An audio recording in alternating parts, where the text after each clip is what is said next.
नमस्कार मंडळी आणि श्री स्वामी समर्थ सर्वांना। मार्गशीर्ष महिना चालू झाला आहे आणि मार्गशीर्ष महिन्यातील पहिला गुरुवार हा 27 नोव्हेंबर 2025 ला असणार आहे। तर या महिन्यात एकूण 4 गुरुवार असणार आहेत। धार्मिक मान्यतेनुसार या व्रताचं पालन केल्यानं भक्तांवर भगवान विष्णू आणि माता लक्ष्मीची कृपा राहते। यासोबतच ऐश्वर्य, सुख, समृद्धी प्राप्त होते। हे व्रत कोणीही म्हणजे पुरुष, कुमारिका किंवा सवाष्ण स्त्रिया करू शकतात। मार्गशीर्ष गुरुवार तुम्हाला करायचे असतील तर हे 15 नियम तुम्ही अवश्य पाळावेत। ते कोणते आहेत चला पाहूया। मंडळी, तुम्ही चॅनलवर नवीन असाल तर चॅनलला सबस्क्राइब करा, व्हिडिओला लाईक करा आणि जास्तीत जास्त लोकांपर्यंत शेअर करा। पहिला नियम म्हणजे महालक्ष्मीची स्थापना करताना महालक्ष्मीचं तोंड हे पूर्वेकडे असावे। देवीची स्थापना करण्यापूर्वी घरातील जागा स्वच्छ करून घ्यावी।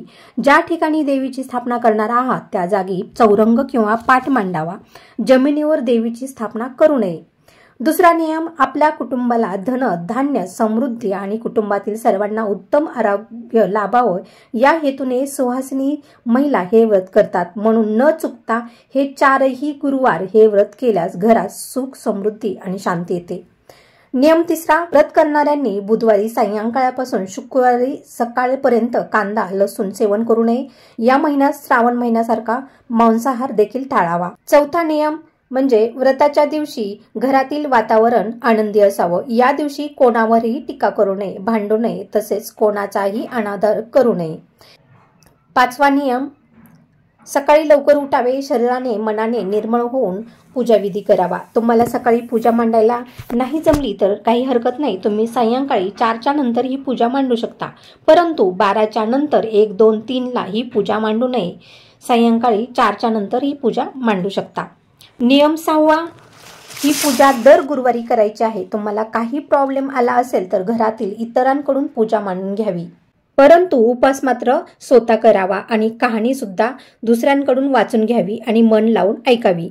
नियम 8वा, या महिन्यातलं गुरुवारचं व्रत हे पहिल्या गुरुवारी सुरू केलं जातं आणि शेवटच्या गुरुवारी उद्यापन केलं जातं। शेवटच्या गुरुवारी उद्यापन करताना सुहासिनींना बोलवावं, हळदी कुंकू आणि एक फूल द्यावं। नियम 9वा, बऱ्याच महिला गुरुवारीचं केस आणि फरशी पुसून घेतात, तर तसं न करता आदल्या दिवशी बुधवारीच केस धुवावेत आणि फरशी सुद्धा बुधवारी पुसावी। असं म्हटलं जातं की त्याच दिवशी केस धुतल्याने आणि फरशी पुसल्याने घरात दारिद्र्य येतं आणि आपण हे व्रत घरात सुख, समृद्धी, ऐश्वर्य यावं यासाठी करतो। मग काय उपयोग, म्हणून गुरुवारचं केस आणि फरशी न पुसता आदल्याच दिवशी या क्रिया कराव्यात।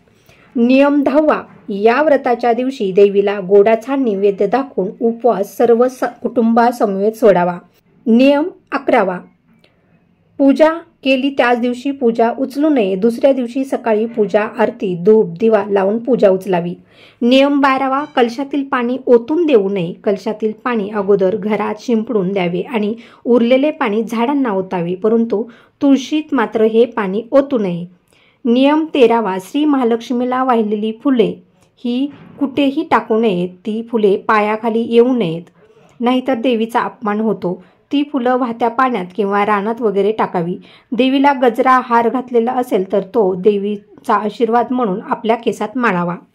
नियम 14वा, देवीला नैवेद्य म्हणून फळं वाहिली असतील तर ती घरातील सर्वांना देवीचा प्रसाद म्हणून खावीत। पूजेत मांडलेली फळं सुवासिनींना देऊ नये, दुसरी द्यावी आणि पूजेत मांडलेली घरातील सर्वांनी देवीचा प्रसाद म्हणून खावी।